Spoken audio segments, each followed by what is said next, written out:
High, Tejendra সরকার। আজকে ত্রিকোণমিতির চতুর্থ পর্ব। আমি প্রথম, দ্বিতীয়, তৃতীয় পর্বে যাবতীয় সমস্ত তথ্য আমি দিয়েছি। অঙ্ক করার জন্য কি কি তথ্যের প্রয়োজন আমি দিয়েছি, সেটি 4টি অধ্যায় ছিল। সেই 4টি অধ্যায়ের টোটাল আমি তথ্য দিয়েছি। সেই তথ্য দিয়ে অঙ্কগুলি করতে হবে। সাথে সাথে আমি বলেওছিলাম যে উদাহরণে আমাদের যে পর্ষদের বইটি আছে খুব ভালো উদাহরণে এমনভাবে অঙ্ক করে দেওয়া আছে, সেগুলি দেখলে পরে অবশ্যই সব অঙ্ক হয়ে যাবে। যে সমস্ত অঙ্ক হবে না সেগুলো আমাকে হোয়াটসঅ্যাপে পাঠালে আমি সবগুলো সমাধান করে দিব, সেটা আমি বলেছিলাম। তো তার আগে একটি কথা, আমি ফেসবুকে একটি গ্রুপ খুলেছি, যেটি স্কুল লেভেল ম্যাথমেটিক্স গ্রুপটির নাম। সেই গ্রুপে এসে আমাকে বন্ধুত্বের অনুরোধ পাঠালে আমি অ্যাকসেপ্ট করে নিব তাদের। সেখানে আমি পরপর তথ্যগুলি পোস্ট করতে থাকবো, যা যা আমি ক্লাস নিচ্ছি সেই তথ্যগুলি সেখানে থাকবে। তাছাড়া ইউটিউবে তেজেন্দ্র সরকার লিখে সার্চ করলে পরে আমার ভিডিওগুলি একের পর এক ভিডিও আসতে থাকবে। সেই ভিডিওগুলি দেখে নিলে পরে আশা করি এই কনসেপ্টগুলো যা যা আছে সব ক্লিয়ার হয়ে যাবে এবং অঙ্ক করতে সমস্যা থাকবে না কোনো, এটুকু আমি আশা করি। আর আমার হোয়াটসঅ্যাপ নাম্বারটাও আমি বলেছি, আমার হোয়াটসঅ্যাপ নাম্বারটা 9733056829। এই নাম্বারে যোগাযোগ করলে পরে আমি যা সমস্যা আছে সব সমাধান করে দিব এই নাম্বারে, হোয়াটসঅ্যাপে শুধুমাত্র। আমাকে কেউ আমাকে কেউ ফোন করবে না, ওই হোয়াটসঅ্যাপে যোগাযোগ করলেই আমি সমস্ত সমাধান দিয়ে দেবো সেখানে। কারণ কি, এত ফোন রিসিভ করা সম্ভব হবে না, এতগুলি ক্লাস তো একটু ভালো করে করতে হবে। আর কথা হচ্ছে যে দিনকার টাস্ক দিনেই কমপ্লিট করতে হবে, জমিয়ে রাখা যাবে না। জমালে পরে কিন্তু সমস্যা হবে, পরবর্তীতে দেখলে পরে কোনো ভীষণই সমস্যা হবে। একবারে সব মাথায় থাকবে না, তখন পরীক্ষা বেশি দেরি নেই, এই তো কাছাকাছি আছে, কিছুদিন পরেই পরীক্ষা আছে। এটা মাথায় নিয়েই আমাদের পড়াশোনাটা করতে হবে, এটা বন্ধ রাখা যাবে না। তার সাথে আরেকটি কথা বলছি, সেটা হলো আমার যা পঠন পাঠন হচ্ছে, এই পঠন পাঠনের সমস্ত অঙ্কগুলো একের পর এক সবগুলো ফর্মুলা কপির মধ্যে সব রেখে দিতে, যা তথ্যগুলি দেওয়া আছে ফর্মুলা কপি একটা খাতা বানাতে, সেই খাতার মধ্যে সবগুলো থাকবে তথ্য। যতগুলি ক্লাস নেব সেই টোটাল তথ্য ওই খাতার মধ্যে থাকবে। এক্সারসাইজের জন্য আলাদা একটা খাতা থাকবে। আর আমি টেস্ট নেব, সেই টেস্টের প্রশ্নটা আমি হোয়াটসঅ্যাপে দিয়ে দেব। ওই হোয়াটসঅ্যাপে প্রশ্নটা সমাধান করে আমাকে পাঠালে পরে আমি মূল্যায়ন করতে পারবো। এভাবে আমাদের পদ্ধতিটাকে আমরা সামনের দিকে এগিয়ে নিয়ে যাব। তো কোনো পড়া যাতে জমে না থাকে। যখন আমি স্কুলে পড়তাম তখন আমার স্কুলের অঙ্কের গণিতের শিক্ষক একটি সুন্দর একটি গল্প বলেছিল। সেই গল্পটি হলো রামায়ণের যে একটি চরিত্র ছিল রাবণ, সেই রাবণ স্বর্গের সিঁড়ি বানানোর জন্য প্রচেষ্টা করেছিল, কিন্তু সেই স্বর্গের সিঁড়ি অসমাপ্তই রয়ে গেছে। কারণ কিন্তু একটাই, যেটা হচ্ছে আজকে করি কালকে করি, মানে পরে আর করতে পারেনি। তো দারুণ মজার আর কি। তো যাই হোক, আমি সেই দিকে যাচ্ছি না, আমি যাচ্ছি এবার আমাদের যে পর্ব, চতুর্থ পর্ব, বিষয় গণিত, ত্রিকোণমিতির যে অঙ্কগুলি আছে সেগুলো আমার প্রিয় শিক্ষার্থীরা কিছু কিছু জিনিস যদি বুঝতে অসুবিধা হয়, আমি 2-4টি উদাহরণের মধ্য দিয়ে একটু বুঝিয়ে দেব। আজকে খুব বেশি একটি সময় আমি নেব না। তো প্রথম অধ্যায় যেটি ছিল আমাদের, সেই প্রথম অধ্যায়ের নাম ছিল হচ্ছে একটি রশ্মি ঘূর্ণনের ফলে কিভাবে ধনাত্মক ও ঋণাত্মক কোণ উৎপন্ন করে এবং সেই ধনাত্মক ও ঋণাত্মক কোণটাকে আমরা কিভাবে পরিমাপ করি। সেই পরিমাপের যে 3টি পদ্ধতি আছে সেটি বলেছি, আর সেই 3টি পদ্ধতির এককগুলিও আমি আলোচনা করেছি। সেই এককগুলি হলো ডিগ্রি, গ্রেড, রেডিয়ান। তো ডিগ্রি আর গ্রেডটা আমাদের মাথায় রাখলেই হবে। সাধারণত ডিগ্রি আর গ্রেড দিয়ে আমাদের অঙ্ক আসে, আমরা এই দুটো দিয়ে অঙ্ক করি সাধারণত। ডিগ্রির থেকে আমরা রেডিয়ানে যেতে পারি কিভাবে, আর রেডিয়ান থেকে ডিগ্রিতে আসতে পারি কিভাবে, এই জিনিসগুলো আমাদের মাথায় রাখতে হবে।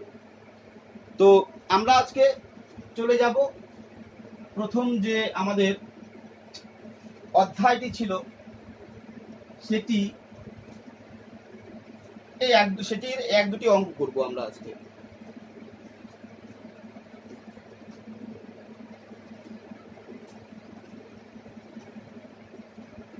তো তার আগে আমি বলে নেই, একটি রশ্মি, যে রশ্মি ঘূর্ণনের ফলে, প্রশ্নে বললো একটি রশ্মি, যে রশ্মি ঘূর্ণনের ফলে 6/1/4, যে রশ্মি ঘূর্ণনের ফলে 6/1/4 পাই রেডিয়ান কোণ উৎপন্ন করে। এবার এই রশ্মিটি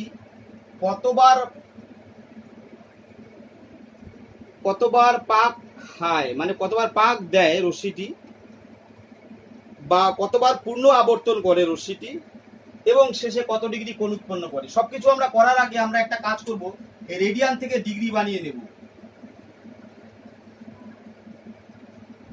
180 ডিগ্রিতে হয় পাই রেডিয়ান, আমরা 180 বসিয়েছি পাইয়ের ভ্যালু, কাটাকাটি গিয়ে কাটাকাটি চলে গেল,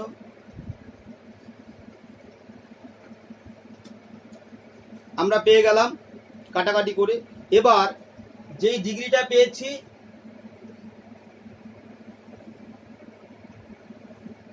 এই যে রশ্মিটি আছে,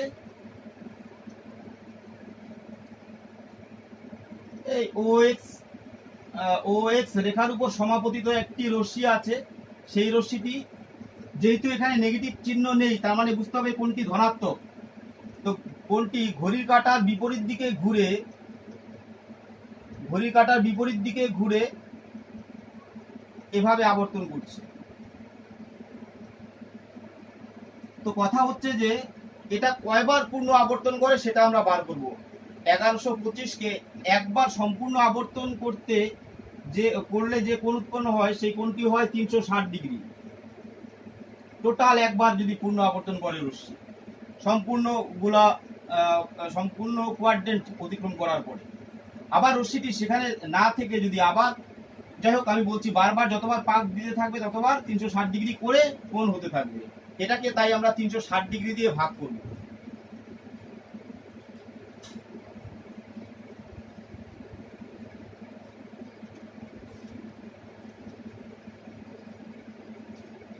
তার মানে আমরা পাচ্ছি রশ্মিটি একবার পাক দিয়েছে, আবার পূর্ণ পাক দিল, পাক দেওয়ার পরে কোণ উৎপন্ন হলো 720 ডিগ্রি।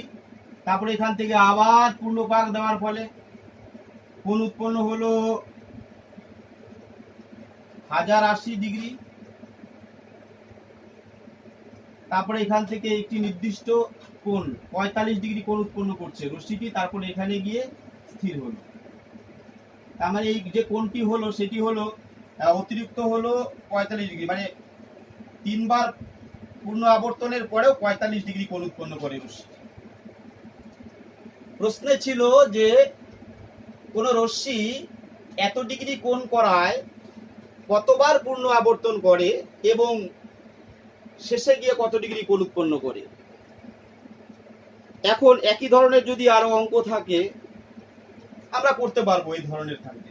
তো এবার দেওয়া আছে দুটি কোণের সমষ্টি, দুটি কোণের বিয়োগফল 40 ডিগ্রি এবং সেই দুটি কোণের যোগফল π/2 ডিগ্রি। দুটি কোণের বিয়োগফল দেওয়া আছে 40 ডিগ্রি এবং তাদের সমষ্টি π/2 রেডিয়ান, নট ডিগ্রি, রেডিয়ান। তাহলে আমরা ধরে নিব, মনে করি কোণ দুটির মান যথাক্রমে x এবং y একক, x একক এবং y একক, যেখানে x এর মান y এর থেকে বড়, x গ্রেটার দেন y। তাহলে শর্তানুসারে x বিয়োগ y সমান 40 ডিগ্রি দুটি কোণের বিয়োগফল, এই যে বিয়োগফল। এবার দুটি কোণের যোগফল π/2 রেডিয়ান, রেডিয়ানকে আমরা ডিগ্রি বানাবো, পাই মানে 180 ডিগ্রি বাই 2 কাটাকাটি দিয়ে হয় 90 ডিগ্রি, 1 আর 2। এবার সমীকরণ 1 আর 2 কে আমরা সমাধান করব। তার জন্য যে 4টি পদ্ধতি আমরা শিখেছিলাম ছোটবেলায়, মানে ক্লাস 8-এ, সেটি হলো তুলনামূলক, পরিবর্ত, অপনয়ন, বজ্র গুণন। সেটা অপনয়ন দিয়েও করতে পারি, তুলনামূলকও করতে পারি, পরিবর্তও করতে পারি, যেটা খুশি। তো আমরা অপনয়ন দিয়ে যদি করি 1 যোগ 2 করে, 1 যোগ 2 করলে কি হবে, সমীকরণ 1 ও 2 যোগ করে পাই, এই কথা লিখতে হবে পুরোটি।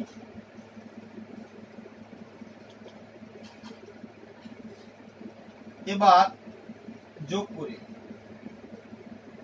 কাটা গেল, x x যোগ করলে 2x যোগ করলে 130 ডিগ্রি, x সমান সমান 130 degree by 2, therefore x equal to 65 degree.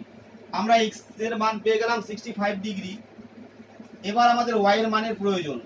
আমরা একই রকম ভাবে সমীকরণ 2 এ x এর মান বসিয়ে পাই, 2 এ x এর মান বসিয়ে পাই, কি পাই, x এর মান আছে কত, 65 degree. 65 degree plus y is equal to 90 degree is equal to y is equal to 90 degree, this implies y is equal to 90 degree minus 65 degree, therefore y is equal to 25 degree. তার মানে আমরা পেয়ে গেলাম x এর মান পেয়েছি 65 degree, y এর মান পেয়েছি 25 ডিগ্রি। এবার যদি বলে এই দুটি ডিগ্রি থেকে আমাদের রেডিয়ানে কত হবে, তো তখন আমরা 65 ডিগ্রিকে পাই বাই 180 দিয়ে গুণ করব, সেটা হবে রেডিয়ান। আবার y এর মান যে 25 আছে তাকেও আমরা গুণ করব, 25 কেও গুণ করব পাই বাই 180 দিয়ে, তখন রেডিয়ান হয়ে যাবে যদি রেডিয়ান বার করতে বলে। আর x এর মান 65 গুণন পাই বাই 180 রেডিয়ান। তো যাই হোক, এবার এই ধরনের অঙ্ক গেল। তারপরে 3 নাম্বার আরেকটি অঙ্ক, যদি এরকম ধরনের কোনো একটি ত্রিভুজের 3টি কোণের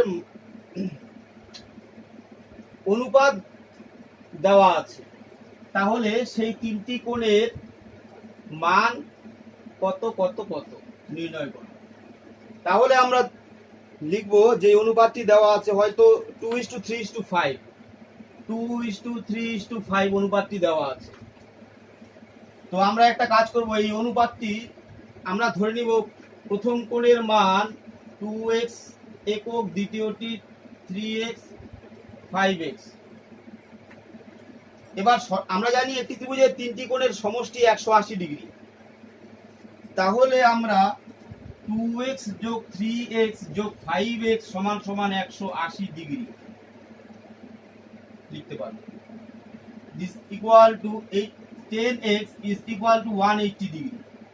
This implies x is equal to 180 degree which divided by 10, therefore x is equal to 18 degree. তার মানে x এর মান পেয়ে গেছি 18 ডিগ্রি, therefore 2x সমান সমান 2 into 18 degree is equal to 36 degree. 3x is equal to 3 into 18 degree equal to 54 degree. 5x is equal to 5 into 18 is equal to 90 degree. তার মানে আমরা এই 3টি কোণের মান পেয়ে গেলাম, ত্রিভুজের এই 3টি কোণের মান আমরা পেয়ে গেলাম। এবার এই যেটা পেয়েছি সেটা হলো বৃত্তীয় পদ্ধতিতে, না সরি, যেটা পেয়েছি সেটা হলো ষষ্ঠিক পদ্ধতিতে, ডিগ্রিতে আছে, এটা থেকে রেডিয়ান বানাতে পারবো। যদি বলে রেডিয়ানে বানাবো, কি করে বানাবো, এই 36 ডিগ্রিকে পাই বাই 180 দিয়ে গুণ করব, 54 ডিগ্রিকে পাই বাই 180 দিয়ে গুণ করব, 90 ডিগ্রিকে পাই বাই 180 দিয়ে গুণ করব, হয়ে গেল। এবার এই ধরনের অঙ্ক আছে এই অধ্যায়ে, কিছু একটু দেখলে হবে, ডিগ্রি থেকে রেডিয়ান, রেডিয়ান থেকে ডিগ্রি, এটা আমি বলেছি এর আগের দিন। তো এবার আমরা যাচ্ছি পরবর্তী অধ্যায়ে। এই অধ্যায়ে একটি অঙ্ক দিয়ে শুরু করছি আমি। এই অঙ্কটাকে দুভাবে করছি, যে অঙ্কটি দেখাবো এখন, তাহলে পরে অনেক অঙ্ক সমাধান করা যাবে, এক্সারসাইজের অর্ধেক অঙ্ক হয়ে যাবে এই লজিকটি মনে রাখলে। তো অঙ্কটি কি, অঙ্কটি হলো যদি cos আলফা সমান সমান 5/13 হয়, cos আলফা সমান সমান 5/13, তাহলে cot alpha plus cosec alpha is equal to 1.5 প্রমাণ করব। আমরা প্রমাণ করব এটা। তো তার আগে আমরা একটা কথা লিখব। আমরা জানি, সংক্ষেপে যা লিখছি, আমরা জানি sine square alpha plus cos square alpha is equal to 1। এখান থেকে আমরা লিখতে পারি this implies sine square alpha is equal to 1 minus cos square alpha. This implies sine alpha is equal to root over 1 minus cos square alpha. কিন্তু আমরা তো জানি 1 minus কস আলফার ভ্যালু হচ্ছে 5/13 whole square is equal to root over 1 minus 25 which divided by 169 is equal to root over 144 minus 25 which divided by 169 is equal to পাচ্ছি sorry ভুল করে এখানে 169 minus 25 root over 144 which divided by 169 equal to 12/13, মানে 144 এর বর্গমূল 12, 169 এর বর্গমূল 13। এটা পেয়েছি আমরা সাইন আলফা। তাহলে কস আলফার মান আমরা জানি, সাইন আলফার মানটাও বার করেছি 12/13। এবার মুছে দিচ্ছি আমি।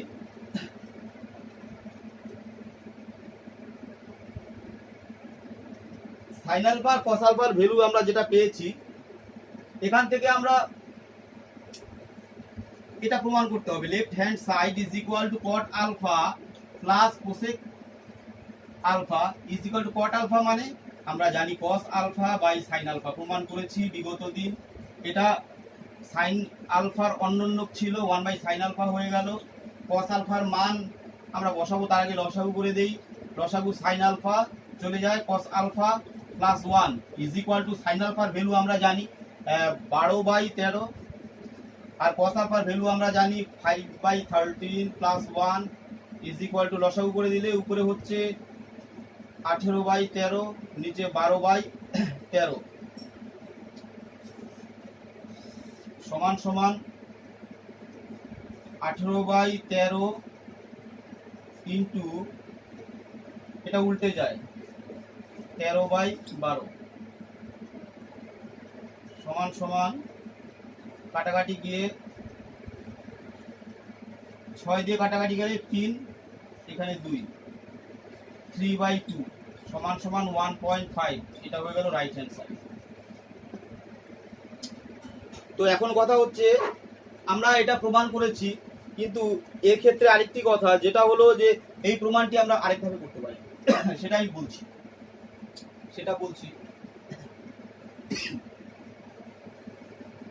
বিকল্প।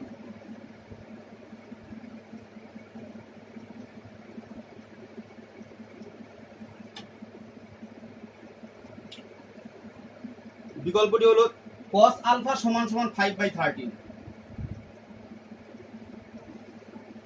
cos আলফা সমান সমান 5/13 দেওয়া আছে, তার মানে ভূমি বাই অতিভুজ লিখবো না, আমরা এখানে ডিরেক্ট লিখেছি। এটা সমান সমান 5/13 আছে, এটাকে ধরি 5k, এটাকে ধরি 13k, এখানে ধরি। সুতরাং ভূমি সমান সমান 5k একক হলে প্রতিভুজ সমান সমান 13k একক। তার মানে ভূমি 5k হলে অতিভুজ 13k একক। এখান থেকে আমরা লম্ব বার করতে পারি। এবার আরেকটি গল্প আমরা জানি, কি জানি, লম্ব স্কয়ার সমান সমান লম্ব স্কয়ার যোগ ভূমি স্কয়ার সমান সমান অতিভুজের স্কয়ার আমরা জানি। তো তাহলে লম্ব স্কয়ার ইকুয়াল টু অতিভুজের স্কয়ার বিয়োগ ভূমি স্কয়ার। সুতরাং লম্ব সমান সমান রুট ওভার অতিভুজের value 13k,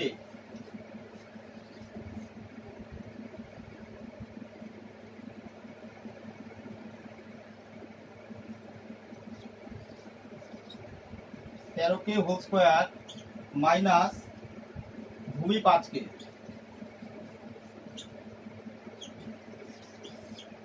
169k square minus 25k square.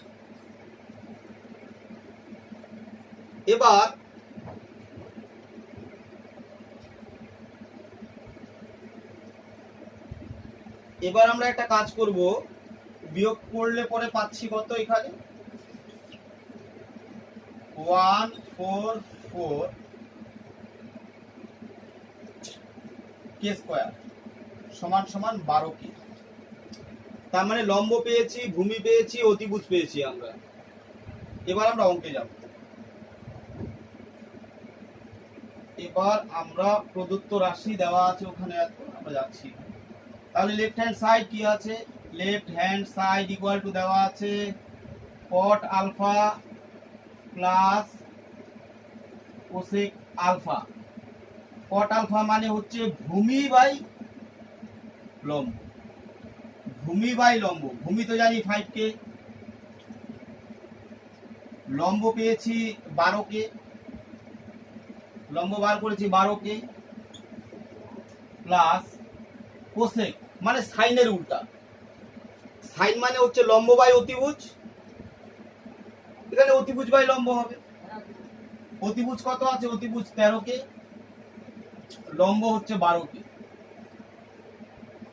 লসাগু করলে 12k 5k যোগ 13k সমান সমান 18k বাই 12k, কে কে চলে যায় 2 3, উপরে 3 নিচে 2, 1.5 রাইট হ্যান্ড সাইড। এটি আরেকটি পদ্ধতি গেল। তো এই অঙ্কটা খুব ভালো করে করতে হবে। এখান থেকে আমরা এই প্রমাণ দিয়ে আমরা অনেক রকম প্রমাণ করতে পারবো। এটা দিয়ে, এই ভ্যালু দিয়ে আমরা, মানে এটা যেভাবে করেছি লম্ব ভূমি অতিভুজের সম্পর্কটি দিয়ে যে করেছি, এইভাবে আমরা অনেক অঙ্কই করতে পারবো। এই অধ্যায়ের প্রায় বেশিরভাগ অঙ্কই হয়ে যাবে, এটা মনে রাখতে হবে।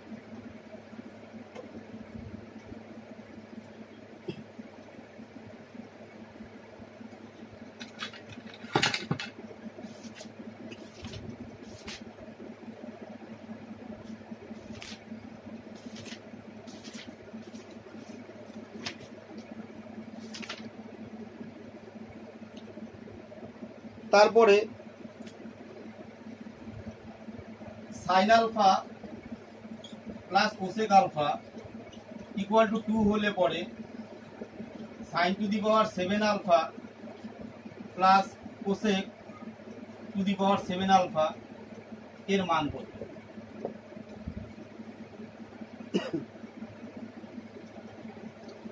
এই ধরনের অঙ্কগুলি আমরা করব। তো আমরা একটা কাজ করব, প্রথমে এটা যেটা দেওয়া আছে এটা থেকে লিখতে পারি, এই ভ্যালুটা পরে আমরা তার মানে সাইন আলফার মানটা আমি এখান থেকে বার করব, এখানে বসিয়ে দেব, হয়ে যাবে। দেখছি এখানে সাইন আলফা পেয়েছি plus cosec alpha 1 by sine alpha এর অন্যান্য কত, সাইন আলফার অন্যান্য কোসেক।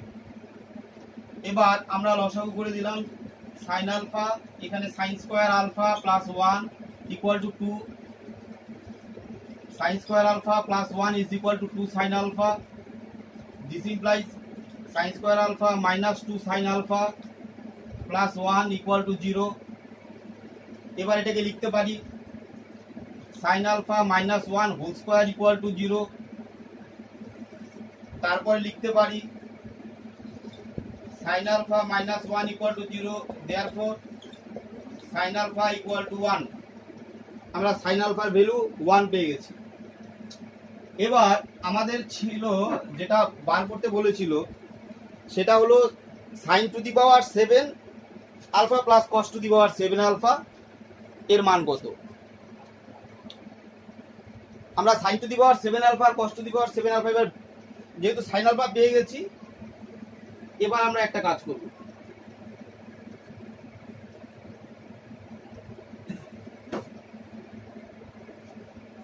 টু দি পাওয়ার 7 7 7, তাহলে আমরা লিখতে পারি sin to the power 7 alpha plus এটাকে লিখতে পারি 1 by sin alpha whole to the power 7 is equal to 1 to the power 7, 1 by 1, 1 plus 1 equal to 2। আমরা এর ভ্যালু 2 বার করেছি। এভাবে এই অঙ্কগুলি করা যাবে। এরপরে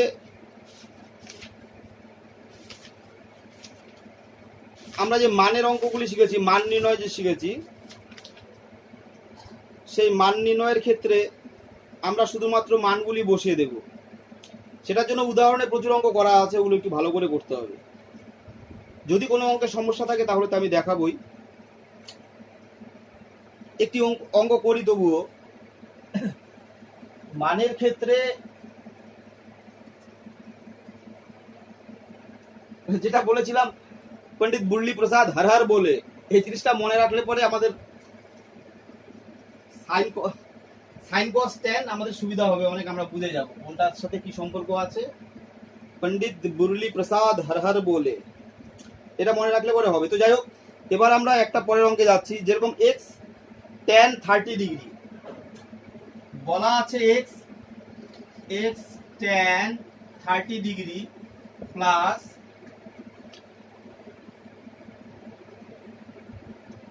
y cot 60 degree, cot 60 degree is equal two কিছু একটা আছে, ইজ ইকুয়াল টু 0। তারপরে দেওয়া আছে 2x minus y plus 2x minus y tan 45 degree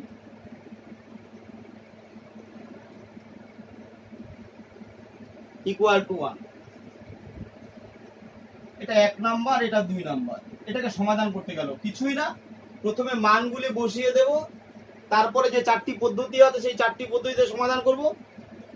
তুলনামূলক পরিবর্তন, অপনয়ন, বজ্রগুণন, বাস হয়ে গেল। তো এখানে tan 30 এর value x by √3 y √3 equal to 0 এর ভ্যালু 1 নাম্বার থেকে আমরা পাচ্ছি, 1 নাম্বার থেকে পাচ্ছি আমরা। 2 থেকে এটাকে একটু সরল করা যায়, আমরা √3 দিয়ে যদি গুণ করে দেই তাহলে x plus 3y equal to 0। √3 দিয়ে গুণ করলে কি হবে, এটাকে √3 দিয়ে গুণ করছি 3 চলে গেল, √3 দিয়ে গুণ করলাম √3 ইন্টু √3 3 হয়ে গেল 3y, এটা ইন্টু √3 0, গল্প শেষ। এবার এটাকে দিলাম 3 নম্বর। 2 নম্বর থেকে কি পারি, এখানে 2x আছে minus y tan 45 degree value 1 লেখার দরকার নেই, ইকুয়াল টু 1 নাম্বার 4। এবার এই দুটোকে যে 4টি পদ্ধতি শিখেছি, তুলনামূলক, পরিবর্তন, অপনয়ন, বজ্রগুণন, তার যে কোনো একটি পদ্ধতিতে করলেই আমরা x আর y এর মান পাবো, গল্প শেষ। একদম মজার, এগুলো কিচ্ছু না, একদম জল, কিন্তু একটু ভালো করে করতে হবে।